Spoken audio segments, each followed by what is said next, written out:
Thank you so much Aishu. So సినిమాని అసలు ఈ సినిమా వెనకాల ఎంత స్ట్రగుల్ ఉందో 1 minute లో చెప్పావు, చాలా స్వీట్ గా. అండ్ అలాగే ఫస్ట్ ఆఫ్ ఆల్ ఈ సినిమాకి మన తెలుగు అమ్మాయిని సెలెక్ట్ చేసుకున్నందుకు వెంకటరమణ గారికి థ్యాంక్ యూ చెప్పాలి. ఎక్కడెక్కడి నుంచో హీరోయిన్స్ ని తీసుకొస్తున్నారు, బట్ మన ఈ హైదరాబాద్ లో కూడా తెలుగు అమ్మాయిలు చాలా చక్కగా, అందంగా అండ్ మంచి నటనతో మన అందరినీ మెస్మరైజ్ చేస్తారు అని మీరు గుర్తించి తెలుగు అమ్మాయికి ఆపర్చునిటీ ఇచ్చినందుకు ఒకసారి అందరూ డైరెక్టర్ గారికి గట్టిగా చెప్పట్లు.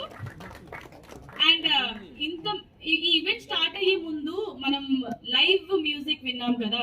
సో ఎంఎల్ రాజా గారు మంచి సాంగ్ ని అందించారు, మనకి పాడారు, లైవ్ మ్యూజిక్ ని అందించారు.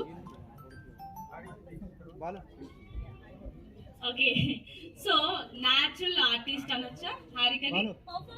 పర్ఫార్మర్, మహానటి, పర్ఫార్మర్, న్యాచురల్ గా తను కన్నీళ్లు తెచ్చుకుంటుంది. మరి అలాంటి ఈ మూవీని అందరూ April 12th వరకు వెయిట్ చేసి చూడాల్సిందే. మరి బేబీ హారిక ఈ మధ్య కాలంలో గామి సినిమాలో కూడా మన అందరినీ మంచిగా ఎంటర్టైన్ చేసింది. మరి ఈ సినిమాలో తన పర్ఫార్మెన్స్ ఎలా ఉంది అంటే ఏంటి అనేది చూడాలంటే వెయిట్ చేయాల్సిందే. మరి హారిక, సో నీ ఎక్స్పీరియన్స్ ఎలా ఉంది?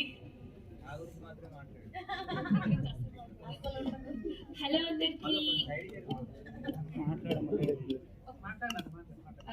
అందరికి, నేను మీ హారిక.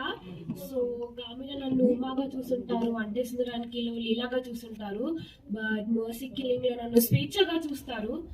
అండ్ నేను మా రమణ సార్కి బాగా థ్యాంక్స్ చెప్పుకోవాలి, నన్ను నమ్మి నాకు ఈ రోల్ ఇచ్చినందుకు. అండ్ మా DOP Amaranna and my producer mom, thank you so much. And my music director Rajanna, oh my god, Anna, music aithe adiripoyindi, that's my favorite. And I really have to thank each and every single one here. And mana media partners ki andarki thanks chepkovali ikkadiki vachinta patience ga unnanduku. And patience, okay, కొంచెం yeah.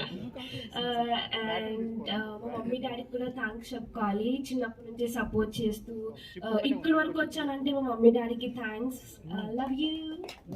And మా every crew అనమాట, lightning department కానీ, set department కానీ, makeup department కానీ, మా production కానీ, అందరూ కష్టపడితేనే ఒక ప్రోడక్ట్ వస్తుంది అంటారు. And mercy killing is that. And also have to thank Aishu అక్క అండ్ పార్వతీశం గారు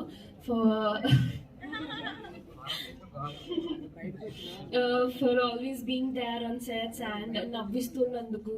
and sir thank you so much, అందరూ సపోర్ట్ చేస్తున్నారు. అండ్ అందరూ తప్పకుండా April 12th వెళ్ళి చూడాలి థియేటర్స్లో ఈ మూవీని. And thank you, that's all, love you all, bye bye.